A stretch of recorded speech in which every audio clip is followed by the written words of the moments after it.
With matrics receiving their results, including the Independent Examinations Board learners on Monday, the National Senior Certificate on Tuesday, the focus will be on starting the university year. Academic Ari Katz joins us now for more on this conversation on overcoming the lack of space in South African universities to accommodate eligible applicants. Ari, for your time this evening here on SABC News. Now, every year, we see a number of matriculants more and more obtaining their bachelor's pass, allowing them to go to universities. And, the question always is, do we have enough space for the amount of matriculants that have this university pass to actually accommodate all of them? So what's interesting is that last year there were just under 300,000 candidates who had a bachelor's pass, and clearly, depending on the faculties which they were applying for, many of those were oversubscribed. And we really have to ask ourselves why and what are the options. So the first reason is that, bear in mind that in South Africa, we have an extremely high unemployment rate amongst youth, and statistics show that matriculants who do not study further, over 35% of those candidates are actually unemployed, whereas less than 10% of graduates are unemployed. Now, even that number is not acceptable, but clearly it shows that further studies does reduce your chance, does increase your chances of gaining employment. And hence, obviously, all our matriculants are looking to try and study further and gain places in tertiary institutions. Now, at the same time, we're pretty fortunate in South Africa because we do have a highly regulated education system in South Africa, which is a unitary system whereby both public and private institutions have the same accreditor, being the Council for Higher Education. And so what students should really be doing if they're looking for alternatives and they're looking at which institutions to be studying at, step one would be to look at the Department of Higher Education's register to be seeing which private institutions, if they want to go to a private institution, are actually registered and accredited by the CHE. So that would be, I would say, as a step one to establish credibility for alternative sources of study. Yeah, and Ari, maybe let's also then talk about the various options which are available, to the class of 2024. You speak about private institutions, you also speak about a traditional university. What other options are there? How big is the pool in terms of you furthering your studies in South Africa?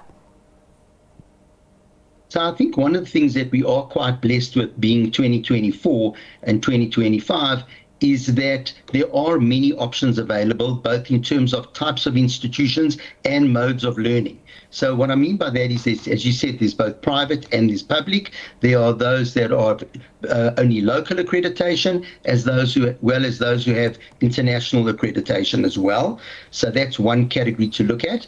And in addition to that, there are various modes of learning, whether it be attending university full-time or looking at the myriad of options which are in the online learning mode. The only thing that I would say to students is to take cognizance of when they see the word online, what does it actually mean? Because online has various connotations ranging from pure lectures online all the way through to online libraries, online assignments, online exams, online support systems, online textbooks, etc. So there's a whole range of services available in the online mode, and it's pretty important that students understand what is actually being offered to them if they choose to take the online option as an option.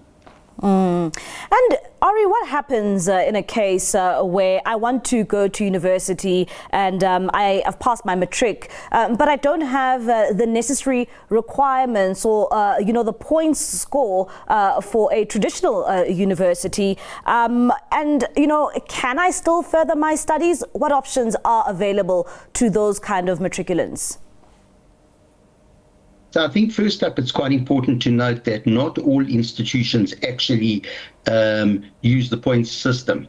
So if you don't qualify in terms of the point system for one particular institution, there are other institutions that you could look at, as I said, either private or public. And by scouting the DHET website, you would find a list of all registered private higher education institutions, and you could work your way through that, see the various qualifications that have been accredited by the Council for Higher Education, and make multiple applications. And again, depending on the mode of study that you're actually looking for. So there are many options available, and an increasing number of options available to students. And maybe let's also talk about, the various options and the role played by FET colleges as well, in our country, because there's also that option, right, that you can always approach an Correct. FET college. Correct. So another option other than higher education is a form of the TVET colleges. And there is a critical shortage in South Africa of vocational skills, and therefore TVET colleges could potentially be a good option for candidates. And again, one would have to look at the register to see which of the accredited TVET colleges if one chooses that route. So the message really that I'd like to convey to matriculants is to ensure that they're actually registering with an accredited institution. I know that in 2024, there were numerous problems with students who were left stranded by registering with institutions that were not necessarily accredited. And so I really like to give a shout out to the students to actually ensure that wherever they study, those institutions are in fact registered and accredited. And as, a number of matriculants await their results, what is your advice to matriculants, who are looking at furthering their studies, but still don't know how to maneuver that, a sector of life? Or what is the most important thing that they should know? So one of the things that I always say to students is it's critical to actually do what I call career exploration, to investigate the myriad of careers that are available out there, especially in the digital age.